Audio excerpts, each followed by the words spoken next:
The Phantom Cat of Sorrow River. Dear listeners, please step with me into today's new tale of the supernatural. The story begins in a poor countryside region tucked away beside the Sorrow River, a small tributary branching off from the main river, its water murky year-round, flowing with a tight, strained current as though carrying all the pent-up grievances of drifting souls. In that wretched little village stood a three-room house with a young tiled roof. Its lime-washed walls were cracked and peeling, exposing the bare earth beneath, like a person with ringworm lying helpless at the foot of a withered banyan tree. This was the home of Old Ben, a man around 50, the age when people begin to think of tending their gardens and enjoying their twilight years. But for Old Ben, life seemed to be nothing more than an endless chain of toil and quiet suffering. He made his living scavenging driftwood from the river and, occasionally, hiring himself out to disinter and relocate graves. Such lowly work made the villagers regard him with a mixture of pity and fear. For it was rumored that those who spent their days in close contact with the dead carried a lingering aura of death about them, cold and repellent beyond measure. Old Ben had a young wife named Tam. She was barely past 20, her beauty at its ripest, phoenix eyes, arched brows, skin white as a peeled egg, utterly unlike the weathered women of the village. Tam had not married Old Ben for love but to repay a debt her parents owed. The day she crossed his threshold, the sky had poured rain, and lightning had slashed across the heavens like a warning that this marriage would be fraught with storms and tears.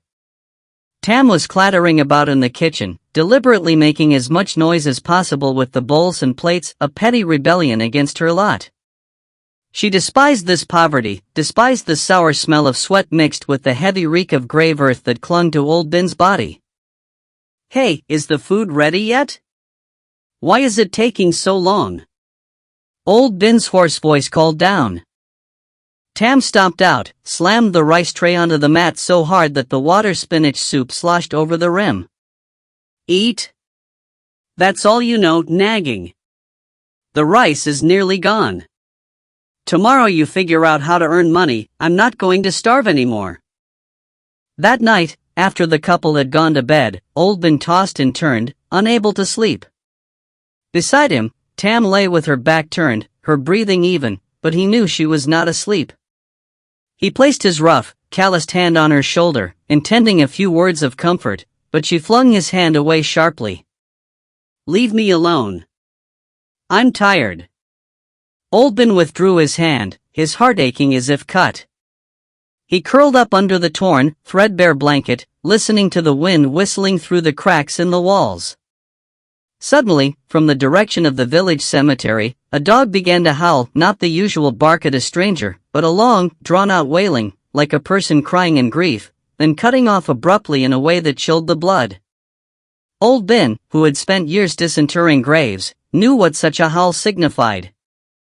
The old saying goes, "A dog howling at ghosts will bite, a dog howling at people barks in alarm, but a dog that howls and then wails like a wolf baying at the moon foretells the manifestation of a malevolent spirit or the imminent, unnatural death of someone." The next morning, before dawn, Old Ben was up. He wrapped a few handfuls of cold rice with sesame salt, tucked his short machete into his belt, and told his wife, "I'm heading up the Forbidden Mountain for a trip. I've heard there are rare medicinal plants up there, maybe I can earn some money to fix the leaking roof." Tam was combing her hair by the porch. At the words Forbidden Mountain, she didn't even turn around, only tossed off a careless reply. "Go wherever you want, just bring money back. Don't come home empty-handed to be a burden." Old Ben smiled bitterly, shuffling out the gate. His figure faded into the thick morning mist, insubstantial as a ghost. He did not know that this fateful journey would change his life completely, and would become the spark that ignited a blood-soaked tragedy about to descend upon this house. Old Ben followed the Sorrow River upstream. The farther he went, the wilder the landscape became, dense foliage choking the path, the cries of birds and the howls of monkeys sending shivers down the spine. The Forbidden Mountain was a place the villagers avoided, few dared approach. Legend said it had once been the stronghold of a notorious band of robbers who had buried countless treasures in the deep caves and sealed them with sorcery. Those greedy enough to sneak in search of the hoard never returned, or if they did, they came back mad, raving and incoherent. But Old Bin was different. Poverty had backed him into a corner. His wife's contempt had transformed him into a desperate man. He figured he was doomed either way, why not risk everything? Perhaps heaven would take pity and change his fortune. He walked on, through dark, gloomy forests, across streams so cold they seemed to freeze the bone. By noon, when the sun stood directly overhead but its rays could not penetrate the ancient canopy, Old Bin stopped beside a sheer rock face. He was about to sit and eat his cold rice when he noticed a small cave mouth hidden behind a curtain of vines, concealed behind a boulder shaped like a skull. Strangely, all the grass and plants around the cave entrance were withered and dead, as if poisoned by some toxic miasma. Curious, Old Bin pushed aside the vines and stepped inside. A gust of cold air rushed out, carrying the smell of dampness and a thick, nauseating stench of death that made him gag. He pulled out a lighter, struck a small flame, and the faint light revealed the interior. He realized with horror that this was no natural cave, it was an ancient tomb. In the center of the vast chamber stood an enormous coffin of blackened wood, far larger than any ordinary casket. At its four corners stood statues of human-headed pillars, their hands gripping spears. On the coffin lid, talismans drawn in fresh-looking blood still gleamed red, though time had laid a fine dust over everything. Greed and curiosity drove Old Bin forward. He used his machete to pry at the coffin lid. The black wood was hard as stone, but under the strength of a man who had labored heavily his whole life, the lid gradually cracked open. A horrifying hiss rang out, the lid flew open. Old Bin held his breath and looked inside. There was no gold, no jewels, no treasure as he had imagined. Inside the coffin lay only a withered skeleton dressed in the robes of an ancient official. But what made Old Bin's blood freeze was this: curled in the skeleton's embrace slept a strange creature. It resembled a cat but was far larger than any house cat. Its fur was black as ink, glossy, sleek. It had unusually long, pointed ears, and a tail that wound around the skeleton's neck like a serpentine coil. At the sound of movement, the creature opened its eyes red as two burning coals. It stared at Old Bin without the slightest fear, baring fangs that revealed needle-sharp, gleaming white teeth. Old Bin tried to run, but his feet seemed nailed to the ground. The black creature slowly climbed out of the coffin, moving with a fluid, weightless grace. It approached him, rubbed its head against his leg, and let out a single mew, mournful and plaintive, like a crying child. Suddenly, Old Bin noticed something gleaming at the bottom of the coffin, where the creature had lain. It was a small wooden box inlaid with mother-of-pearl, exquisitely crafted. He trembled as he picked it up and opened it. Inside was a jade Buddha figurine, green as deep water, the size of a palm, radiating a gentle, luminous glow. He knew instantly this was an antiquity of immense value.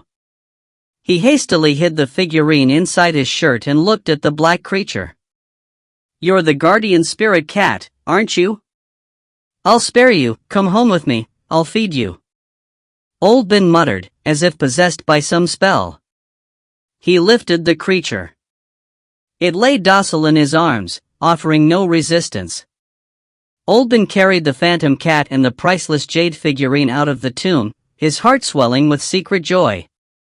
He did not know that he had just brought home a catastrophe, a demon wearing the skin of a beast that would sow horror upon his family and upon the entire village beside the Sorrow River. Outside, the sky had darkened abruptly. Black clouds swirled, and thunder began to growl, as if the gates of ghosts had been flung open. After leaving that death-saturated cave, Old Bin tucked the phantom cat against his chest and ran headlong out of the forest.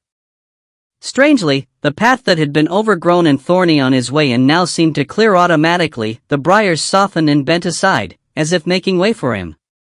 Or rather, making way for the black creature lying motionless in the fold of his shirt. By the time Old Bin reached the village entrance, the third watch of the night had begun. The bright moon of the 15th illuminated the red dirt paths, But tonight its light was not the usual warm gold, it had shifted to a cold silver tinged with an eerie green. The silence was terrifying, not a single insect chirped. It was as if every living creature was holding its breath to avoid something unspeakable. The moment he stepped through his gate, Old Ben startled at the sound of a long, unbroken howl, not a bark, but a wail. It came from Blackie, the solid black dog he had kept for nearly 7 years. Blackie was part wolfhound, notoriously fierce, the entire Sorrow River region knew him. Thieves heard his bark and fled in terror. No one had ever dared approach the bamboo fence of Old Ben's yard. Yet tonight he did not bark as usual, he wailed in long, drawn-out lament, a sound of such anguish it resembled a woman weeping in the empty night. Old Ben hissed, "Quiet, what's wrong with you?" But the dog seemed not to recognize his master, or perhaps he was seeing something that overrode even his master's authority. He slunk into the far corner of the yard, tail clamped between his legs, all 4 legs trembling, his eyes rolling back, white showing, staring fixedly at the bundle in Old Ben's shirt where the phantom cat was poking its black head out, observing. Suddenly the phantom cat let out a faint hiss, barely audible, like wind through leaves, but cold as a blade cutting flesh. Instantly, Blackie, still standing in the corner, made a choking sound and collapsed. His body convulsed a few times, white foam bubbled from his mouth, his eyes remained wide open, but the pupils had dilated and the light of life had gone out. Old Ben stood frozen in the yard, cold sweat soaking his back. He had worked around death for years and had witnessed many strange things, but he had never seen a creature with such terrifying power. A single glance, a single hiss, and a powerful hunting dog was dead. He knew he had brought home a demon, not a cat. The house door flew open. Tam emerged, an oil lamp in one hand, rubbing her eyes with the other, her voice thick with sleep and irritation. "What are you doing standing out there in the middle of the yard? What happened to the dog? Why's he howling like that? You'll deafen us all, can't anyone sleep?" She came down the steps, the lamp's flickering light revealing Blackie's stiffened corpse on the ground. She gasped, nearly dropping the lamp. "Good heavens, Blackie! What happened to him? Did you kill him?" Old Ben did not answer his wife. He walked silently into the house, set the phantom cat down on an old woven platform. The moment its paws touched the mat, it stretched, lightly scratching the surface with its claws, leaving thin white marks. Then it curled up in a corner, its red eyes glowing like 2 hot coals, staring straight at Tam. Only now did Tam notice the strange animal. She frowned, her voice sour. "You've been gone all day, no money brought back, and you drag home this black stray cat? The house is poor enough as it is, no rice to eat, and now another mouth to feed? And look at its face, it's hideous. Those eyes look like a ghost's." She raised her foot, about to kick the cat off the platform, but Old Ben barked, Don't you dare touch it." His sharp warning made Tam flinch and pull back. She glared at her husband, about to unleash a torrent of curses, but Old Ben had already pulled the mother-of-pearl box from inside his shirt and set it on the table. With trembling hands, he opened the lid, revealing the green jade Buddha figurine. In the dim lamplight, the figurine radiated an ethereal, mesmerizing glow, beautiful beyond words. Tam's eyes blazed. She knocked the oil lamp to the ground and lunged for the box. Her hands shook as she caressed the figurine, stammering, "Good Lord, is it real jade? Where did you get something this precious?"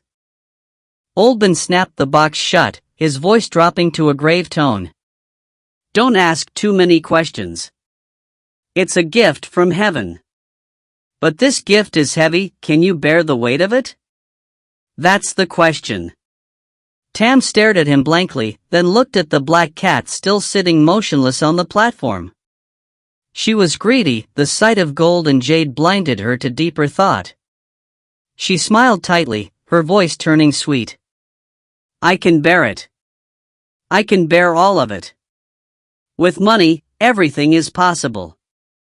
Old Ben leaned close to her ear, whispering as if afraid of being overheard. It's the spirit of wealth, the guardian creature that watches over the treasure. I was lucky enough to earn its favor. Listen carefully, from now on, you must care for it as you would your own ancestors. Feed it the finest food. Never let it go hungry. Never strike it or scold it. And absolutely, absolutely never look directly into its eyes for too long. Do you understand? Tam nodded repeatedly. In her mind there was nothing but images of silk and brocade, of a grand house and fine furniture that the jade would bring. She had no idea that the price of that wealth would be 1,000 times higher than she could imagine. That very night, strange things began in the three-room house. After the couple had gone to bed, Tam lay clutching the jade box to her chest, smiling in her sleep, while Old Ben tossed and turned, occasionally glancing toward the main room. The phantom cat was not sleeping on its platform, nor had it tucked itself into the kitchen corner for warmth. It had leapt onto the ancestral altar, the most sacred place in the house. It lay coiled right beside the incense burner, its head resting on its forepaws, eyes closed, but its long pointed ears stood erect, swiveling back and forth as if monitoring every sound in the night. Outside, the wind began to rise, gusting through the broken tiles, producing groaning sounds like human lamentation. The oil lamp on the altar flickered violently, flaring up, then nearly dying, over and over. The cat's shadow on the crumbling lime wall swelled to an abnormal size, distorting into a monstrous shape like a crouching tiger about to pounce. Past midnight, Tam, deep in sleep, suddenly jerked awake. She felt a heavy weight pressing on her chest, making it hard to breathe, as if a stone slab had been laid upon her. She tried to call out to her husband, but her throat was rigid, no sound would come. She opened her eyes and saw with horror that the phantom cat was crouched directly on her chest. In the dimness, its red eyes blazed, boring into hers. Its gaze was not that of an animal, it held a contempt, a deep-seated hatred. It leaned close, pressing its furry face against hers. Its breath was ice-cold, carrying the coppery tang of blood and the damp, musty smell of a grave. Tam wanted to scream, to flail and throw the creature off, but her limbs were paralyzed. She could only lie there, tears streaming with terror. The phantom cat bared its fangs slightly. Its rough tongue licked lightly across her throat right over the carotid artery throbbing beneath her skin. A sensation of unspeakable horror raced down her spine. She thought she would die at the hands of this demon. But no, the cat did not bite. It only licked once, lightly, as if marking her. Then it sauntered calmly off the bed and slipped out the door, vanishing into the pitch-black night. Only then did Tam fully come to her senses. She bolted upright, sweat pouring as if she'd been bathed. She shook Old Ben frantically, her voice shattered with fear. The cat tried to kill me. Old Ben, deep in exhausted sleep, was grumbling when she shook him. You're dreaming again.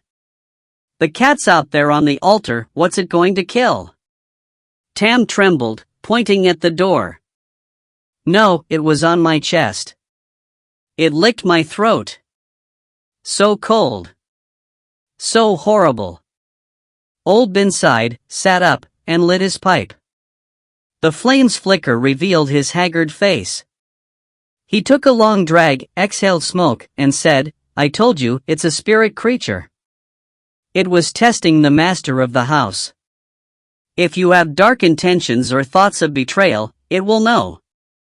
From tomorrow, treat it properly. Don't provoke it. He lay back down to sleep, leaving Tam sitting there, hugging her pillow, shaking. She looked toward the main room, where the phantom cat's red eyes glimmered in the darkness, mocking her, challenging her fear. The next morning, the news that Old Ben had found a treasure spread through the tiny village like wildfire. Some said he'd dug up an ancient king's gold, others said a ghost had rewarded him. But whatever the rumors, the truth was that Old Ben now had money. He took the jade figurine to the provincial capital and sold it to a Chinese antique dealer. He was shrewd, he didn't sell the entire figurine but claimed he'd only found a fragment. Even so, it was enough to buy an entire cartload of silver, more than he'd ever dreamed of seeing in his lifetime. With money, the first thing Old Bin did was hire workers to tear down the thatched, earthen-walled house and build in its place a new 3-room tile house with 2 wings, polished linwood pillars, red batrang brick floors.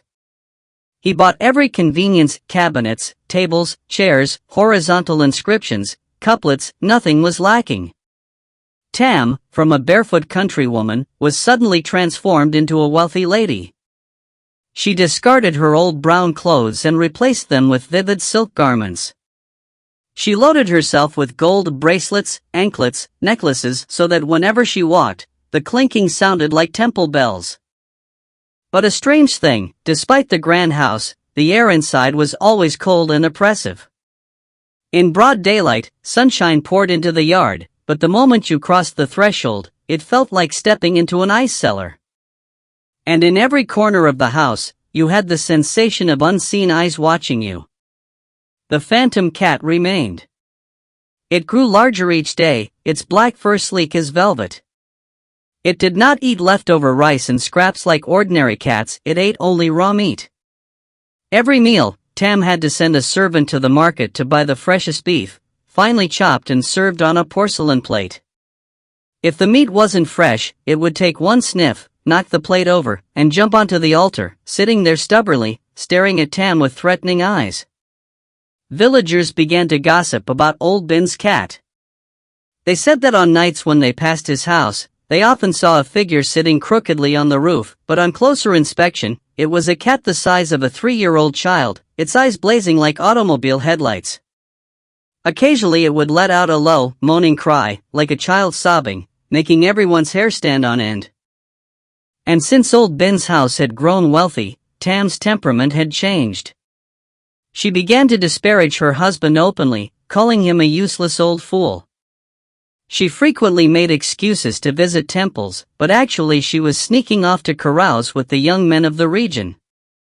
And among those circling her was Kwang, the village chief's son, a playboy notorious for his womanizing. Kwang desired Tam not only for her ripe beauty but for the considerable wealth she now controlled. He began to whisper sweet words, and before long, Tam had fallen into his arms, forgetting the old husband who tended the incense day and night for the spirit of wealth that dwelled in their home. One scorching midday, while Old Bin was away, Tam brought Kwang into the house, and the 2 adulterers bolted the door. In the heat of passion, Kwang suddenly stopped, his face draining of blood. He stammered, pointing at the ceiling. "Sister Tam, what is that?" She looked up and froze. On the ceiling beam directly above their bed, the phantom cat was lying prone, all 4 claws dug into the wood, its head hanging low, its red eyes staring fixedly at the 2 naked bodies below.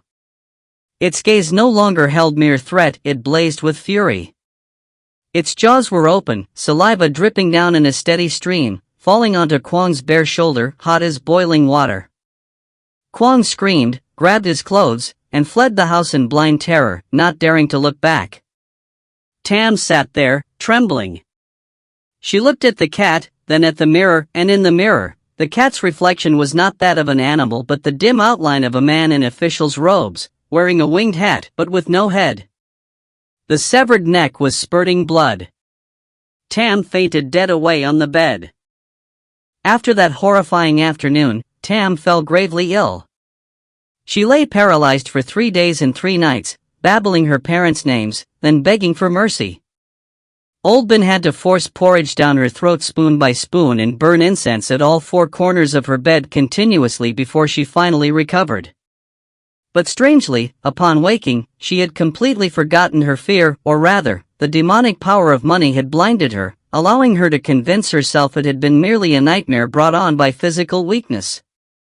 She looked at the gold bars Old Bin had secretly exchanged from selling fragments of the jade statue's base, and her eyes gleamed with the predatory brightness of a nocturnal beast. The 3-room tile house had now been renovated into the grandest in the village. Old Bin had hired the finest woodcarvers to carve dragons and phoenixes on the polished linwood pillars. Inside, The cabinets and tables were made of fragrant jackfruit wood. The bowls and cups were top-quality Givenchy porcelain. Tam no longer needed to lift a finger in the kitchen or the fields. Old Ben had hired 2 maidservants to wait on her. She began to play the grand lady. She ordered expensive dong dam silk dresses. The plain dark bodice of the old days was replaced by a peach-colored triangular bodice, worn under an open-neck silk tunic, gold chains heavy on her neck, jade bracelets clinking on her wrists. She sashayed through the house, hips swaying, chin tilted skyward, treating the servants like straw and dung. Toward old Ben, her attitude shifted entirely, from contempt to open insolence. She deemed him too old, too ugly, unworthy of standing beside her in this grand estate. At mealtimes, she sat at the upper table with jade bowls and ivory chopsticks, while she made old Ben eat at the lower table with ceramic bowls and cheap chopsticks, as in the days of their poverty. Old Ben eat fast and go wash. You always smell of death. The stench makes me nauseous. She picked her teeth with a silver toothpick, curling her lip at her husband. Old Ben said nothing.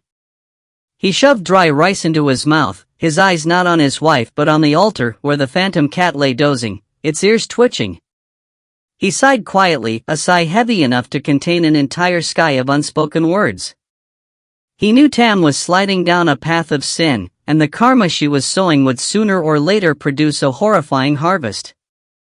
As for the phantom cat, since the house had grown wealthy, it too enjoyed the bounty. But its manner of dining was bizarre. It would not touch rice or fish. Every meal, Old Ben had to go personally to the market and buy a fresh pig's heart, still bleeding red, place it on a porcelain dish, and reverently offer it on the altar.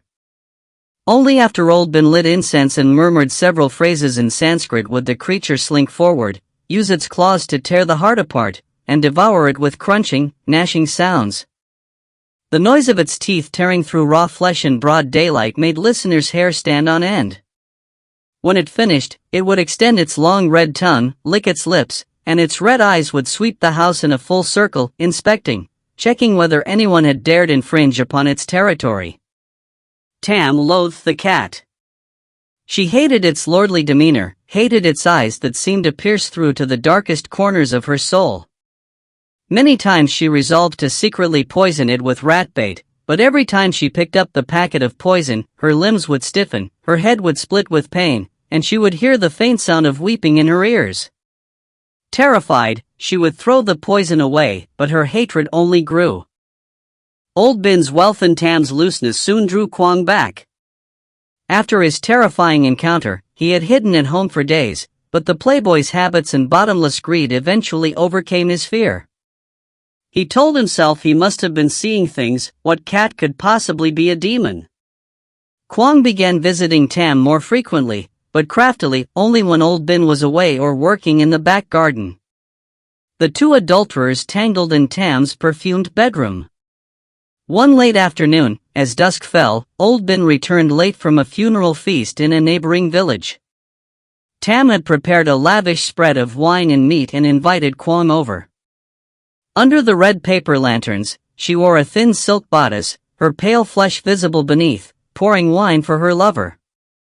Kwong drank little wine but feasted on Tam's beauty. His arm slipped around her waist, his hand creeping inside her blouse, laughing loudly. "Dear Tam, Old Ben is past it. How can he satisfy you? Leave the old fool and come be my second wife. I'll give you a life 10,000 times better than this." Tam giggled, gently pushing his hand away. "Don't tease, if I leave him, who'll manage all this wealth? He may be old, but he knows how to make money, and he's dumb as an ox. Let him keep working as our ox and horse while we enjoy the fruits." "Why not?" Kwong nodded, delighted. "Well said, you're a heroine. Beautiful and clever." The words had barely left his lips when you crack, the jade cup in Kwong's hand shattered, wine splattering his face. Both of them jerked their heads up. On top of the cabinet, the phantom cat had been sitting there God knew since when. Its fur was bristled like a porcupine's, its tail puffed to the size of a broom, its red eyes blazing like two fires of hell. A low, rumbling growl came from its throat like distant thunder. Kwang's whole body shook. The monster, it's looking at me. Tam was frightened too, but emboldened by her lover's presence and the wine, she stood up, pointing at the cat. You foul beast, what are you doing disrupting us? Get out! Get out of my sight! She grabbed a feather duster and swung it at the cat. But strangely, the phantom cat did not dodge. It stood its ground, its gaze shifting from Kwang to Tam. Then suddenly it opened its mouth, not to meow, but to exhale a jet of black, foul-smelling mist that shot straight into Tam's face. Tam inhaled the strange vapor, coughing violently, tears and mucus streaming. She felt her mind spin, the world go dark. In her daze, she saw Kwang's face before her begin to melt, his flesh sagging like hot wax, revealing the white bone of his skull beneath, his eye sockets deep holes crawling with maggots. She screamed and collapsed. Kwang, horrified, tried to help her up, but the moment his hands touched her, he felt as if he'd grasped a block of ice.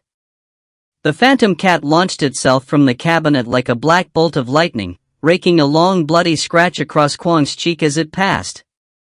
Kwang clutched his face, howling in pain, and fled into the night, leaving Tam unconscious on the cold floor.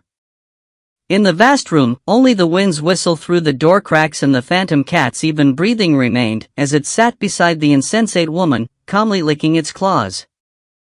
Old Ben arrived home at that moment. He pushed open the door and saw the chaos. He showed no surprise, no alarm. He calmly stepped over his wife's body, went to the cat, and stroked its sleek black head.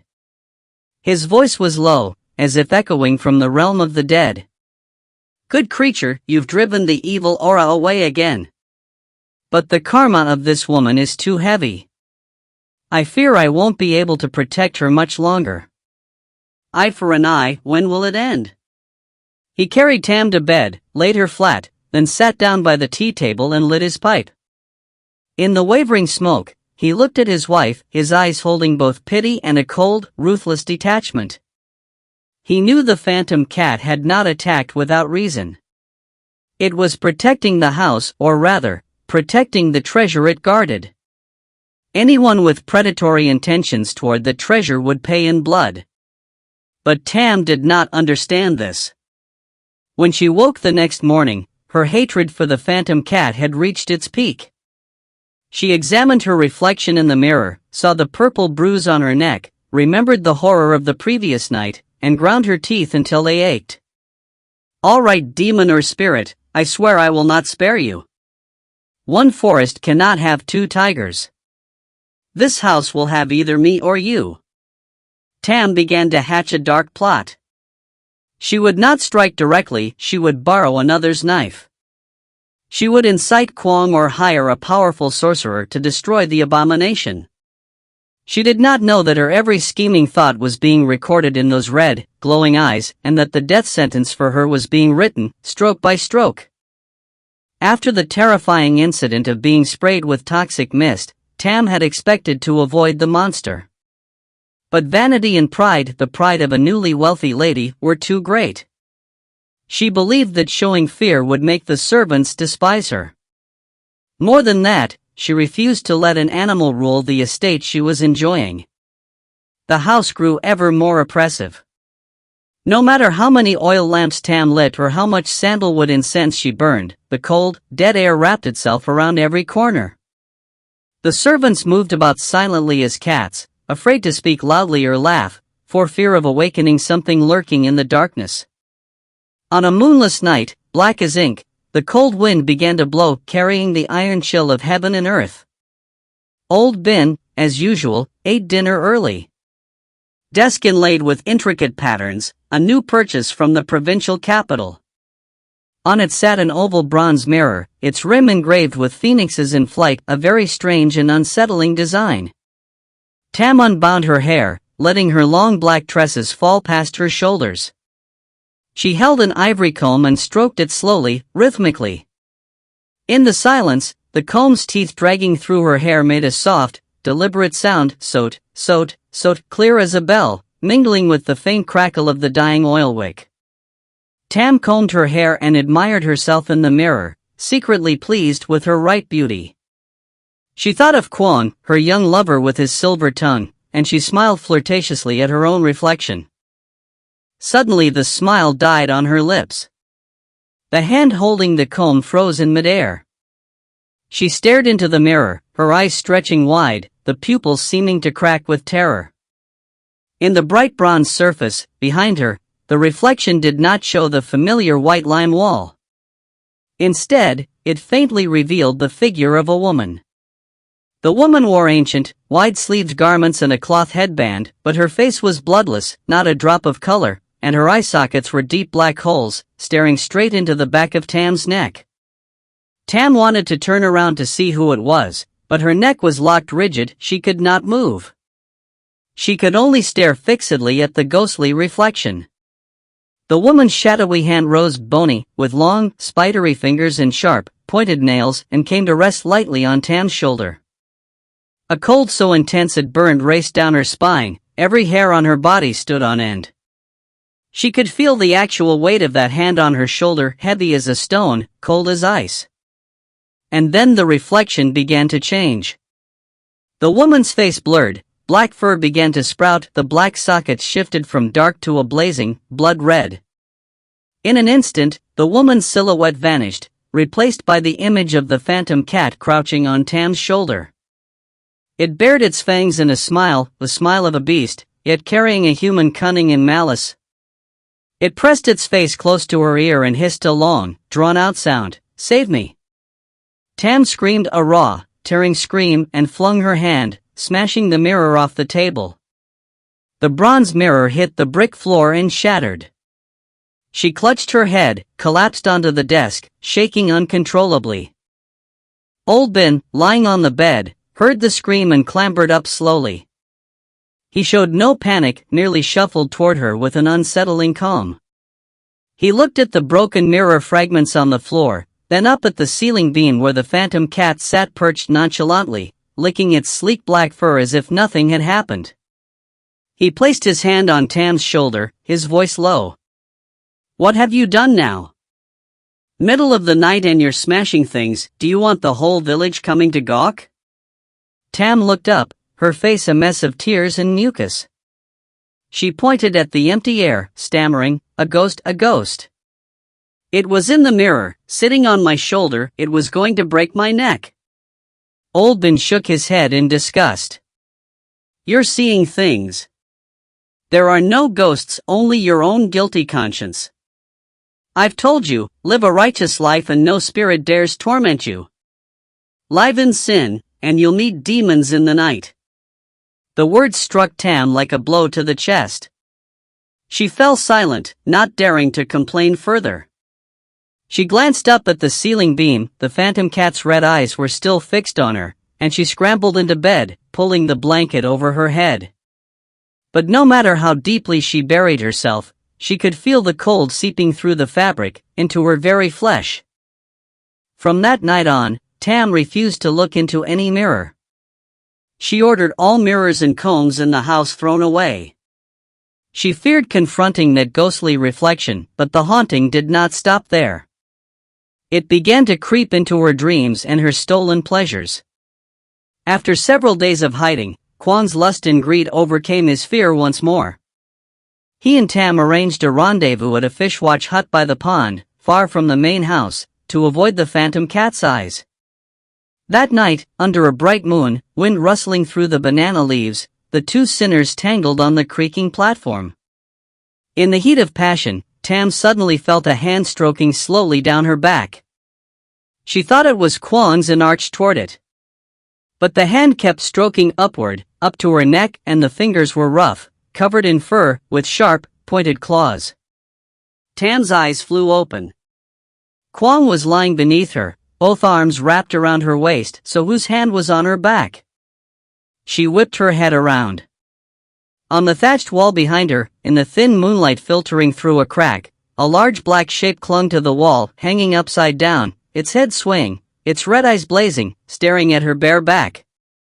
Its hairy paw rested casually on her shoulder. Tam screamed and kicked Kwang hard, sending him rolling off the platform. She snatched her bodice to cover her chest and shrank into a corner. Kwang scrambled up, bewildered.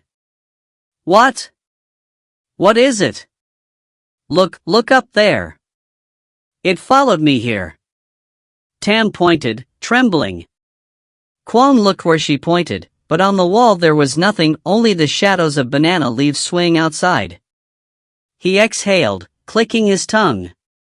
You're imagining things again. Probably just a rat running across. No, not a rat. It was the cat, the phantom cat. It was stroking my back. Its hand was so cold, so sharp.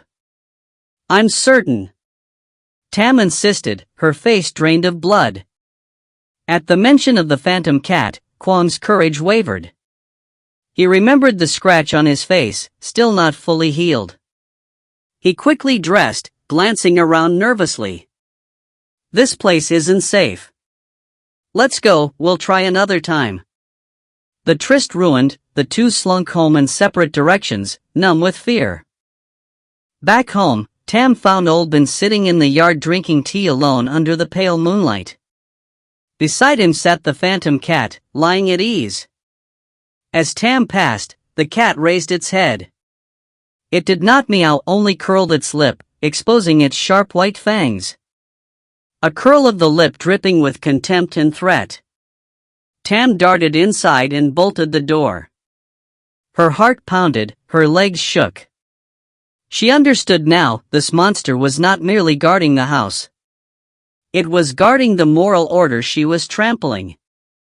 It was an invisible judge, pronouncing sentence on her every sin, and the death sentence it carried was drawing ever closer. In the days that followed, the atmosphere in the house grew more suffocating. The servants whispered among themselves.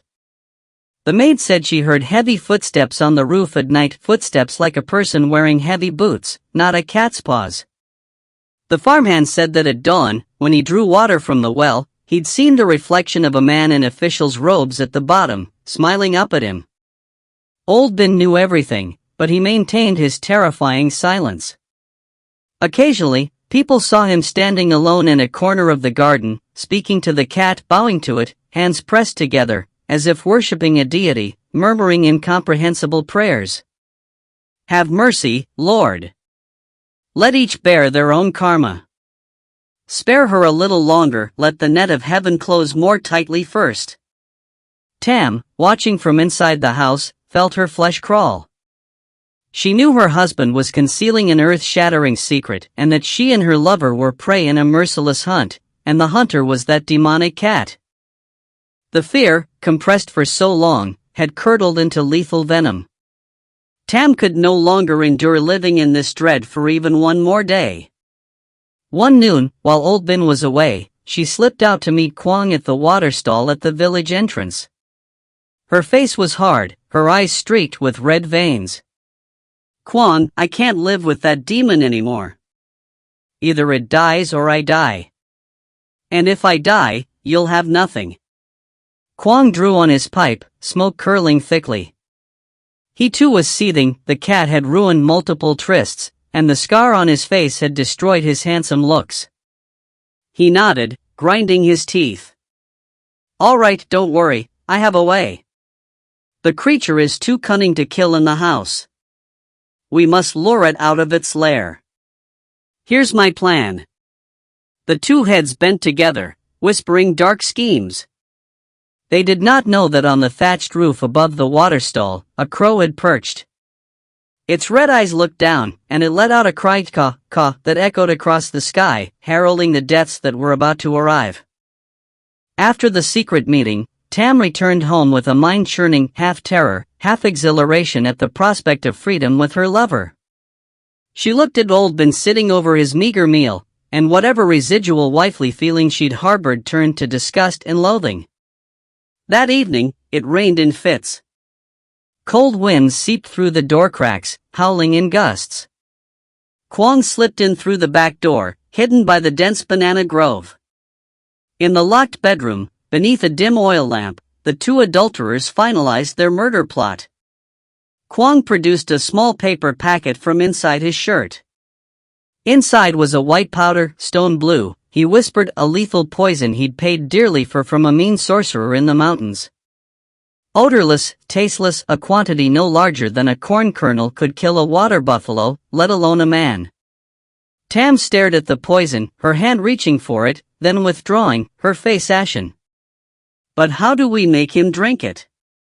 He's cunning, and what about that demonic cat? Kwong smiled a crooked smile across his scarred face. Old Bin has a habit of drinking medicinal wine before bed. Slip it into his jar, shake it well. He drinks it, falls into a sleep from which he'll never wake. As for the cat, once its master is dead, it loses its anchor. Then we'll slaughter it at our leisure.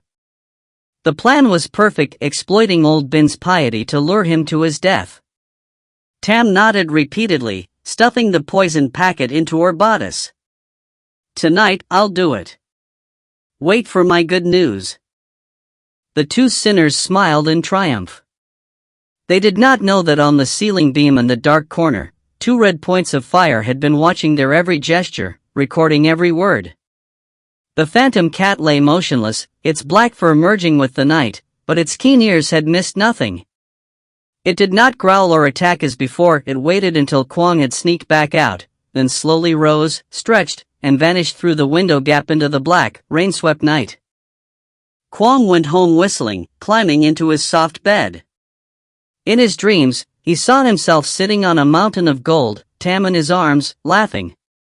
But the beautiful dream didn't last. Past midnight, Kwong felt a strange cold on his chest, not from wind, but a penetrating, numbing chill. He shifted and felt something heavy and slick crawling slowly across his body. He opened his eyes groggily. In the pale moonlight filtering through the window, he saw a sight that stopped his heart. On his chest, a banded kite, black and white, as thick as a thumb, had raised its head, its forked tongue flicking in and out, producing a hideous hissing sound.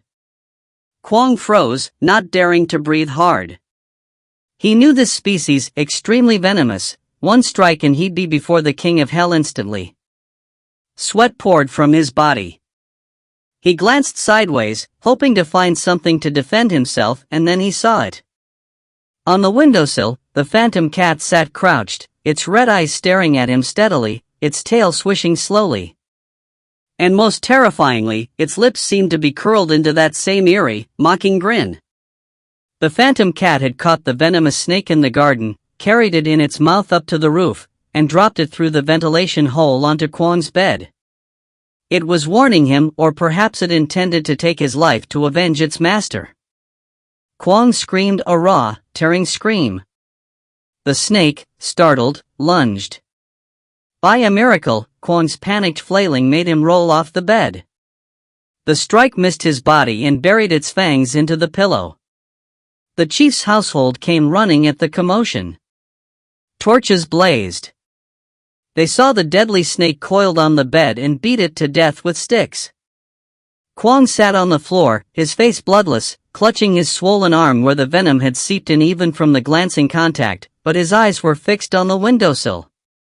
The phantom cat had vanished, leaving only a few black hairs on the sill, like a parting challenge.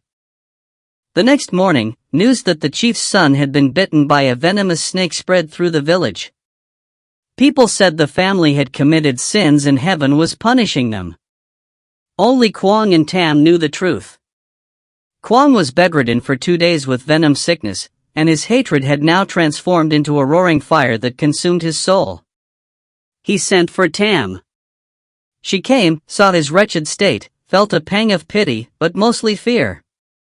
"Kwong, are you all right? Was it the cat? Was it the cat?"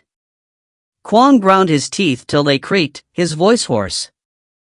"It was the monster. The creature has become a spirit. It knew our plan. It wants to kill me first to eliminate the threat. What do we do now? I'm so scared."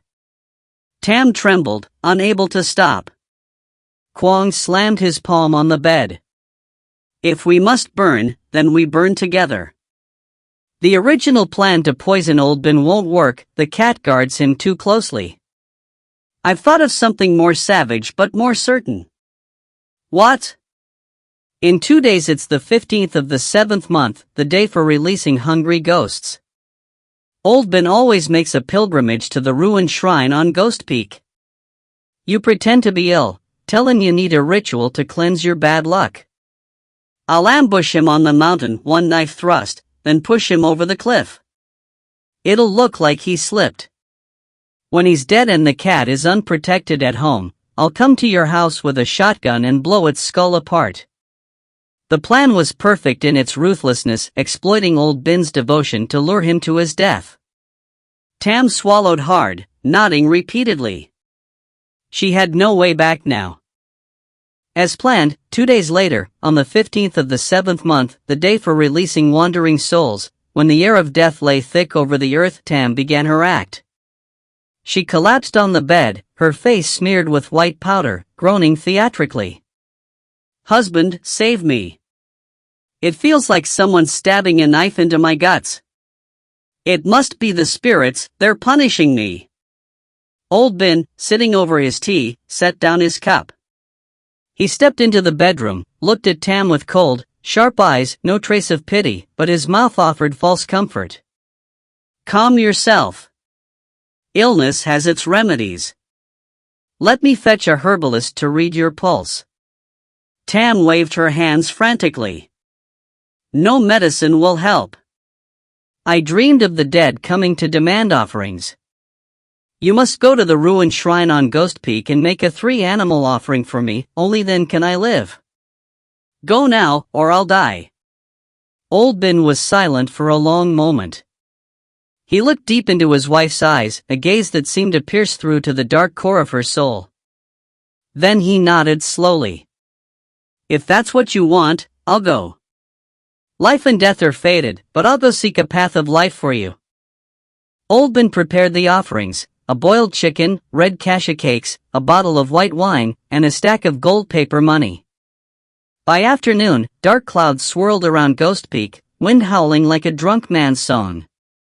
He slung on a coarse cloak, grabbed his bamboo staff, and shuffled out the gate. But he did not go alone. The moment he crossed the threshold, the phantom cat leapt down from the roof beam, let out a long, mournful cry, and ran to rub against his legs. Old Bin crouched, stroked its head. You want to follow me? Very well, but this time, who is the hunter and who is the prey? And so, one man and one cat walked together into the twilight mist, heading toward Ghost Peak, a place renowned for its sacred power and its deadly perils. Kwong had been in position since noon. He had chosen a strategic spot, a narrow bend beside a sheer rock face, below which yawned a bottomless abyss, hidden by fog. He crouched behind a large boulder, a sharp farming knife in his hand, his bloodshot eyes fixed on the narrow trail. The sky darkened. Fog rose, dense and bone-cold. Toads croaked on the dead trees. Wind shrieked through the rock crevices like ghosts weeping. Kwong took a swig of wine to bolster his courage. He muttered, Die, old man, today is your last day. When you're gone, everything you have, including your loose wife, will be mine. Time passed heavily, each minute stretching into eternity.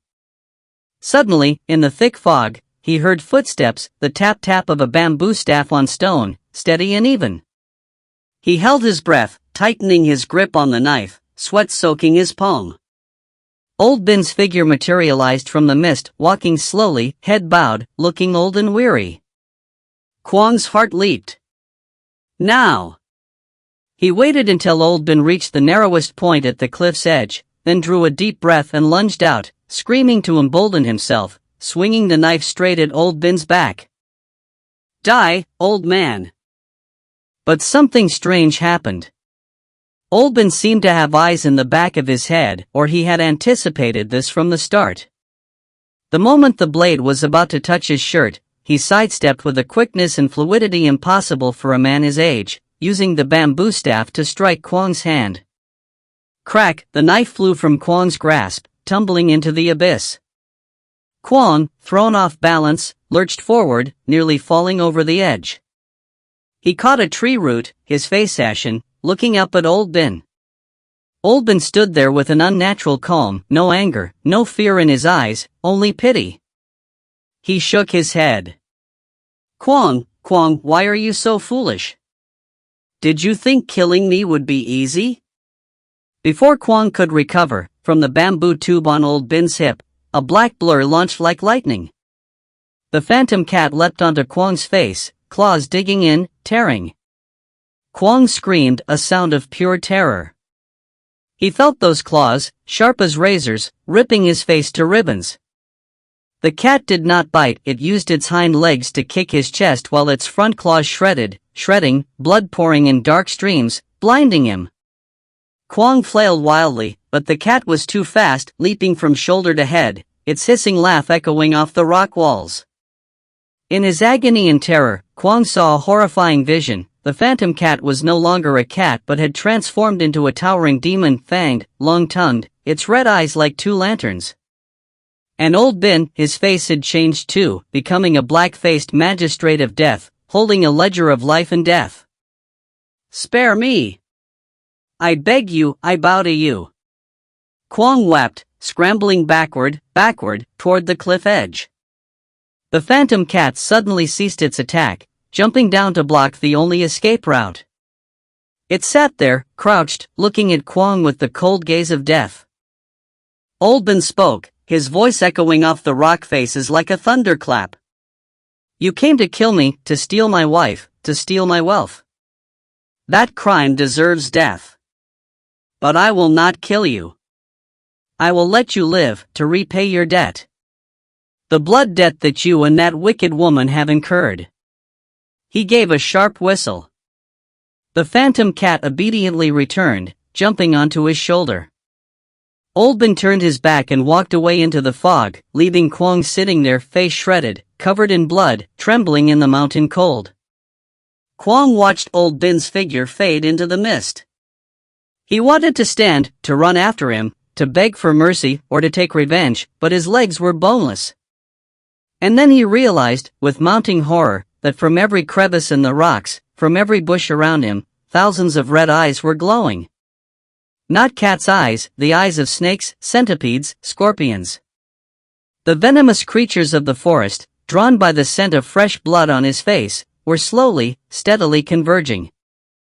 After that night of horror on Ghost Peak, Kwang somehow kept his miserable life, but his soul was 7/8 shattered. He dragged his broken, half-mad body to Tam's house at the fourth watch, as the roosters crowed. He collapsed at the doorway, covered in mud and blood, his clothes torn to rags. The handsome face of the playboy was now a ruin, crisscrossed with deep claw marks, flesh flipped inside out, hideous to behold. Tam had been waiting for news of her lover, her guts churning with anxiety.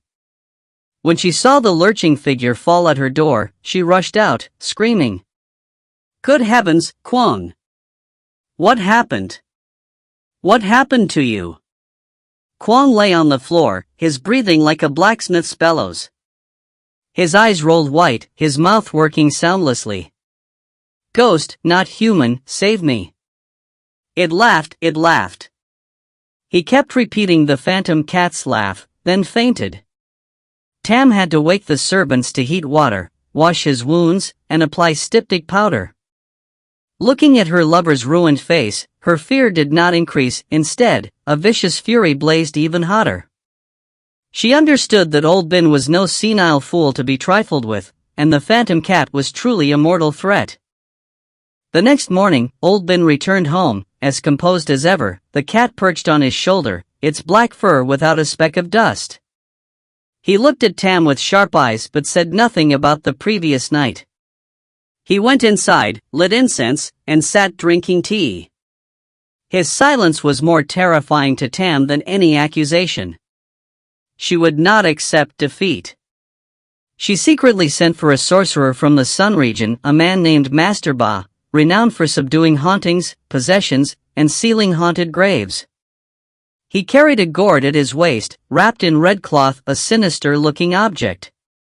At noon the next day, while Old Bin was away visiting the fields, or perhaps he had deliberately left to give his wife the stage, Master Ba was brought in through the back door.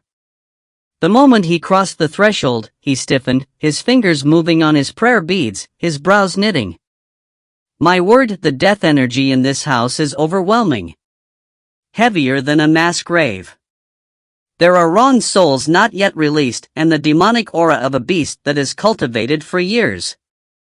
Tam, thrilled that the sorcerer had identified the exact problem, eagerly offered a lavish ritual fee and begged him to destroy the abomination. Master Ba nodded, ordering his assistants to set up an altar in the main room. He laid out flags, talismans, a peachwood sword, and especially the gourd of medicinal herbs. He ordered all windows and doors sealed except the main entrance, then donned his ritual robes, began dancing with the sword, chanting incantations. The bell rang, kung, kung, the wooden block knocked, tock, tock, the sounds pulsing through the oppressive space. Incense smoke billowed thickly, creating a scene straight out of a Strange Tales manuscript. Tam crouched behind a folding screen, holding her breath. Suddenly, from the ceiling beam, a black shape dropped, light as a falling leaf. The phantom cat landed in the center of the ritual circle, facing Master Ba. It showed no fear of the bell, the block, or the sword. It sat there calmly, licking its paws, occasionally glancing up at the sorcerer with mocking eyes. Master Ba, seeing the cat, shouted, "Vile creature, do you not see the heavenly master before you? Surrender and receive your judgment. Today I shall subdue you, I'll scatter your spirit to the four winds." He swung the peachwood sword through the air, sprayed a mouthful of white wine at the candle, producing a large fireball, intending to use fire magic to frighten the cat. But the phantom cat did not run. It rose, its back arching, fur bristling, and then it laughed. Dear listeners, have you ever seen a cat laugh? Certainly not. And pray you never do. For the phantom cat's laugh was so haunting it could stop a person's heart. Its mouth stretched impossibly wide, exposing not a cat's fangs but human teeth, white, sharp, pointed. Its lips curled into that same grotesque, demonic grin. And from its throat came a sound, a dry cackle, like an old man's cough mixed with a child's strangled sob. The sound bounced off the walls, echoing in the skulls of everyone present. Master Ba, mid-dance, froze. His face changed red to green to deathly white. His sword hand shook violently. He stared at the gourd at his waist. The gourd had cracked open, oozing a black, stinking liquid. My protective spirit, it's dead. He stammered, retreating. The phantom cat took one step forward. Its shadow on the brick floor swelled, black as ink, engulfing the sorcerer entirely.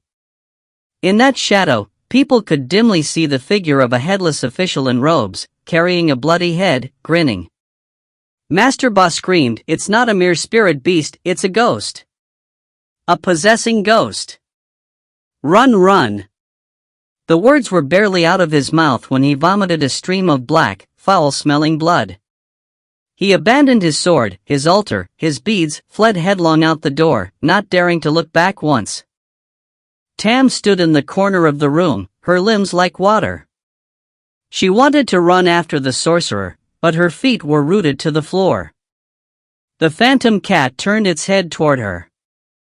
The grin hadn't faded. It approached Tam slowly, each step leaving a faint mark on the bricks as if stained with blood, though its paws were clean. Tam collapsed to her knees. "I was wrong, forgive me, Lord. I know my fault now."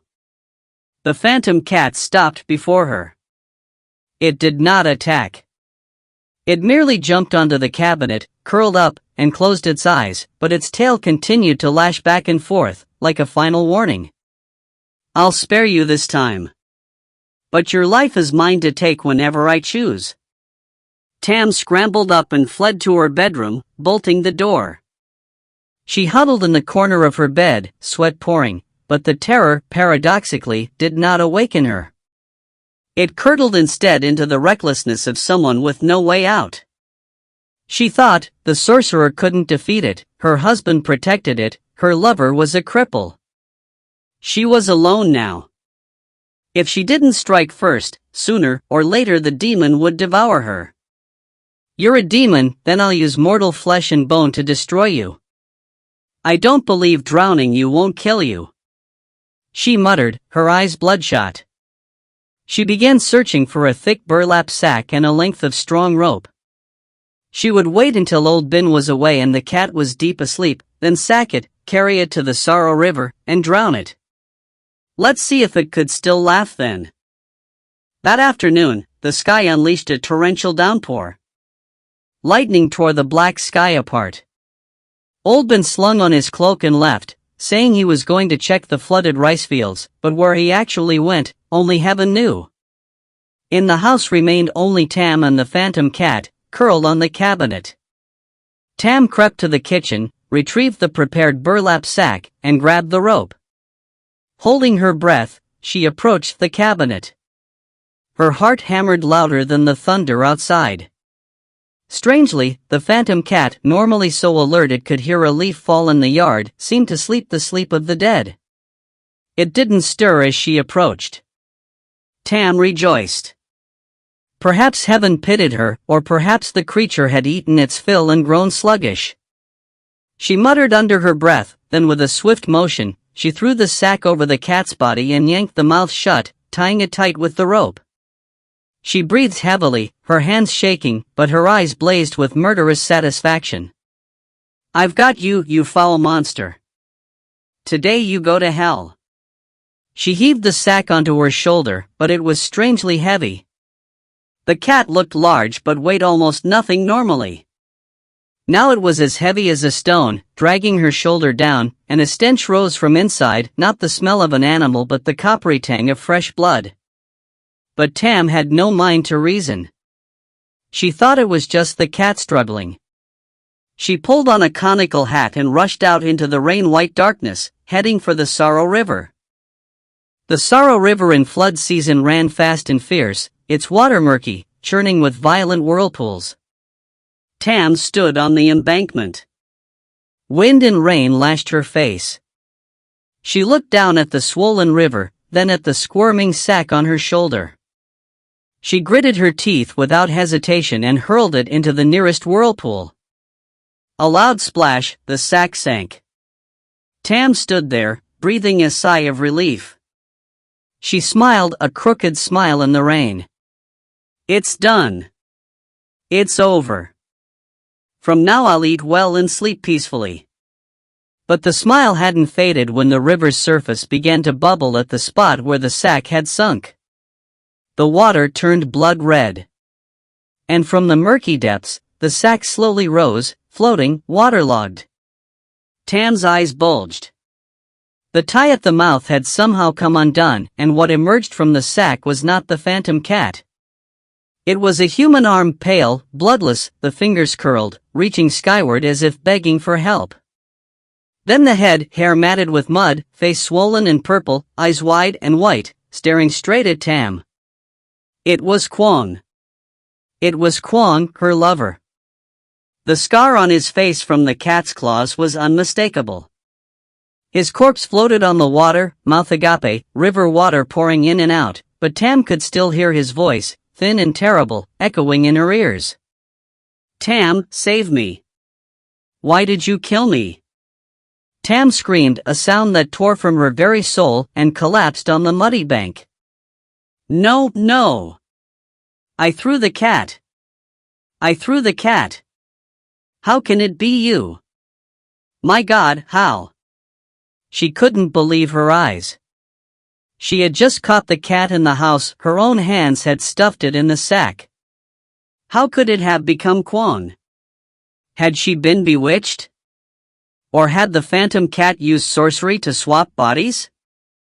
In absolute terror, Tam scrambled to her feet and ran as if the hounds of hell were at her heels, stumbling, falling, covered in mud, not daring to stop. She had to get home, had to see for herself. She reached the open gate. Inside, the oil lamp burned bright and warm, so different from the freezing rain. She lurched into the yard, and the sight before her stopped her as if turned to stone. In the main room, Old Ben sat drinking tea, serene as ever. And sitting beside him on the porcelain cabinet was the phantom cat, dry, its black fur sleek, not a drop of water on it. It was grooming itself with its forepaws. When Tam stumbled in, covered in mud and blood, it looked up with those red eyes and curled its lip, that familiar grin, the grin of the victor. Tam pointed at it, stammering, How are you here? I just threw you in the river. Old Ben set down his teacup. He looked at his wife, and his eyes held no trace of marital feeling, only a coldness as deep as the bottom of the Sorrow River. What did you throw in the river? You know that yourself. The phantom cat has been sitting here drinking tea with me since dusk. It hasn't gone anywhere. Tam's ears rang. Then what was in the sack? Whose body was it? Old Ben sighed, shaking his head in weary disgust. Your karma. Eye for an eye, the heavens do not forgive. The phantom cat is a spirit creature, it can swap forms. You tried to kill it, but what you actually caught, what you drowned with your own hands, was the person you claimed to love most. You killed your own lover with your own hands, Tam. The words struck like lightning. Tam collapsed to the floor, screaming, writhing. God, Kwong. I killed him. I killed him. Her cries echoed through the rainy night, anguished, but finding no pity. The phantom cat watched her writhe, then yawned, seeming bored. It jumped down, approached Tam, and pressed close to her ear, hissing. Tam looked up, and in those red, burning eyes, she saw her own reflection, a woman with disheveled hair, a grotesque face, and behind her, the dripping figure of Kwong, his hands reaching for her throat. Save me, a ghost possesses me. Tam scrambled into her bedroom, bolted the door, and crawled under the bed, pressing her hands over her ears. But the phantom cat's dry cackle and Kwong's gurgling pleas for vengeance still seeped through, torturing her mind. Old Ben sat outside, looking at the closed bedroom door, muttering, It's not over yet. This is only the beginning. Blood debt must be paid in blood. Tonight will be a long night. The phantom cat jumped onto his lap and curled up, closing its eyes, but occasionally its ears twitched, listening to the rain and the mad laughter and sobbing of the woman in the room. That night, the fateful night of the Ben household, heaven and earth seemed to convulse in a fury of nature. The rain no longer fell in drops but poured as if from an overturned basin. Lightning exploded directly above the roof, making even the stoutest linwood pillars shudder. But the storm's roar outside could not drown the deathly, freezing silence inside the tile house. Tam huddled under her bed, head buried, ears blocked, but inside her skull, Kwong's gurgling cries for help from the river bottom and the phantom cat's dry laughter kept echoing, driving her mind to madness. Suddenly, crack, the bedroom door, which she had bolted, opened by itself. A gust of freezing wind rushed in, carrying the stench of wet earth and decomposing flesh. The oil lamp on the ancestral altar outside sputtered out. Only the phantom cat's red eyes remained ablaze in the darkness like two burning coals. Tam trembled, looked up, and in the intermittent lightning flashes, she saw a figure standing hunched in the doorway. It was large but grotesquely bent, water dripping from its body, forming black puddles on the brick floor. Tam, I'm so cold. Let me in. The voice was hoarse, waterlogged, as if rising from the bottom of a deep well. Tam recognized Kwong's voice. She screamed, No! You're dead. Don't come here, go away. The figure lurched forward, each step heavy and sodden, pat, pat, pat, the sound of bare feet on brick, wet and sickening. When it reached the faint light from a window crack, Tam could see its face clearly. It was Kwong, but not the handsome lover she had known. His face was swollen from soaking, flesh blue-white and slack, eye sockets deep black holes without iris or pupil. His mouth gaped open, full of mud and algae, saliva and river water pouring out. "You were so cruel, you killed me. You must pay with your life." Kwang's words were thick and wet, like something welling up from a grave. He reached toward Tam with long, clawless fingers, the nails torn off, leaving only raw, bleeding flesh. Tam screamed a raw, tearing scream. In her absolute madness, all reason shattered. She convinced herself that every ghostly apparition was caused by Old Bin and the cat, that Old Bin had used sorcery to send Kwang's spirit to haunt her. She must kill him, kill the cat, only then could she live. "I'll kill you all of you." Old Bin sat motionless on the cabinet, his back to her, his shadow stretching long on the wall, silent as a statue. The phantom cat crouched on his shoulder, its red eyes watching Tam charge, not blinking. "Die, old man, you did this to me." Tam screamed, driving the shears into his back. Fup, the shears sank deep into his clothing, almost to the hilt. She gritted her teeth, twisting the blade, intending to finish him. But strangely, no cry came from Old Bin, and not a single drop of blood appeared. The sensation of stabbing him was not like piercing flesh, it was spongy, dry, brittle, like stabbing a sack of rice husks or rotting wood. Old Bin's head slowly turned 180 degrees, to face backward, a movement impossible for a living person.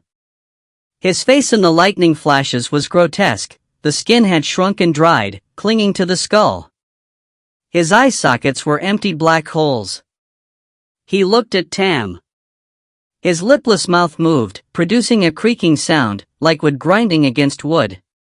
"So cruel, Tam. Were you planning to kill me again? I've been dead for a long time." Tam's hands opened, the shears clattering to the floor. She staggered backward, her face bloodless. What are you saying? You're dead?"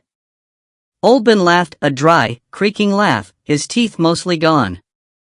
"Don't you remember? The night I brought the phantom cat home, the night I lay shivering on the woven platform. The toxic air had already taken me. But the phantom cat took pity on me, it used its spiritual energy to preserve my corpse, to keep me watching how you treated this house. To watch how you would repay the one who had given you everything." The moment those words ended, Old Bin's body suddenly collapsed inward, his clothing falling away in pieces. Bones, dry, gray bones, tumbled onto the cabinet, forming a small heap of ash-colored dust. Only the skull remained intact, rolling on the wooden surface, its empty sockets still staring at Tam. Tam screamed, a sound that tore the air. She spun to flee toward the door, but the way was blocked. At the main entrance, thousands, tens of thousands, of sewer rats poured in from nowhere, black as a waterfall. Each was the size of a human calf, fur bristling, wet and sleek, their red eyes savage. They climbed over each other, forming a living wall of flesh, sealing the only exit. Leading them was the phantom cat, standing atop the writhing mound like a general. It raised its head to the sky and let out a long, echoing cry, a sound of such anguish and menace it was like the firing order for a massacre. At the signal, the rats erupted, their chittering deafening, and surged as one toward Tam. They leaped onto her body, clung to her legs, her arms, her face, and began to bite and tear. "Save me! Someone save me!" Tam flailed in absolute despair, swatting at the rats, but for every one she threw off, dozens more lunged in. Their sharp little teeth sank into her flesh, ripping away pieces of skin, blood spraying in dark streams, soaking her expensive silk clothing. In unbearable agony, Tam collapsed. The rats immediately swarmed over her, forming a black, writhing mound. The sound of bones crunching, of flesh tearing, mixed with Tam's screams, composed a symphony of hell. In her final moments, through the gaps in the rat swarm, Tam could see Kwang's figure standing there too, not saving her, but joining in, his worn teeth biting at her legs, avenging his wrongful death. The phantom cat sat on high, coldly observing the feast. Its red eyes glowed with satisfaction.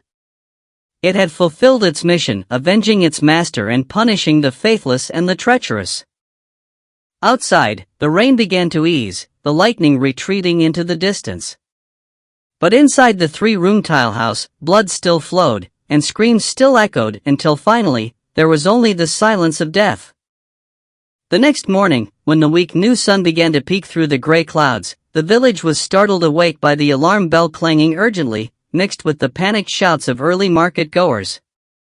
Fire! Old Ben's house is burning. Come quickly! No one knew when the fire had started. By the time people ran to the scene, the grandest house in the village was already an inferno. The flames were red hot, surging upward, licking at the limb-wood pillars, consuming the carved doors and cabinets. Black smoke billowed in thick coils, blotting out a corner of the sky, carrying the sickening stench of burning flesh that made everyone clamp their noses shut. Strangely, no matter how much water the villagers drew from the pond and threw at the fire, the flames seemed to feed and grow higher, as if nourished by some oily substance of grievance, not ordinary fire. It burned, and burned, and burned, until everything was reduced to a heap of blackened ash. When the flames finally died, only thin white smoke rose in wisps. The village chief ordered men to sift through the ruins. What they found made even the toughest men turn away and vomit. In the center of the floor, where the prized cabinet had once stood, they found a human skeleton curled in a fetal position. The flesh had burned to black char, but the jawbone was still locked tight, the finger bones dug deep into the brick floor, as if clawing in desperate, final resistance. Beside the skeleton lay countless tiny bones, rat bones, heaped in a pile. This, they deduced, was Tam, torn apart and devoured by the rat swarm, a death of unimaginable agony. And old Ben? They overturned every piece of the collapsed floor but found no trace of his remains, only a scorched mother-of-pearl box, one corner blackened, empty inside. No jade figurine, no gold, no jewels. Everything had apparently evaporated with the smoke or returned to the cold earth. As for Kwon, it was not until noon that his corpse was found, washed ashore on a mudbank about 2 miles from the village. His body was swollen and purple, his eyes wide open, staring at the sky, full of resentment. But strangest of all, around his neck was a deep, dark bruise, exactly like the mark of a rope, though no rope had been found on the body when it was recovered. The grisly deaths of those three became a haunting nightmare for the entire region. For many years afterward, people said it was the price of bottomless greed and human cruelty. As for the phantom cat, the pure black creature with blood-red eyes, after the night of the fire, it too vanished without a trace. No one saw its remains in the ashes, no one saw it flee. Only this, on subsequent full moon nights, fishermen on the Sorrow River would sometimes report that when fog blanketed the water, they could vaguely make out the figure of a man in dark, coarse clothing, walking slowly along the riverbank. On his shoulders sat a black cat. Dear listeners, good is rewarded with good, evil with evil.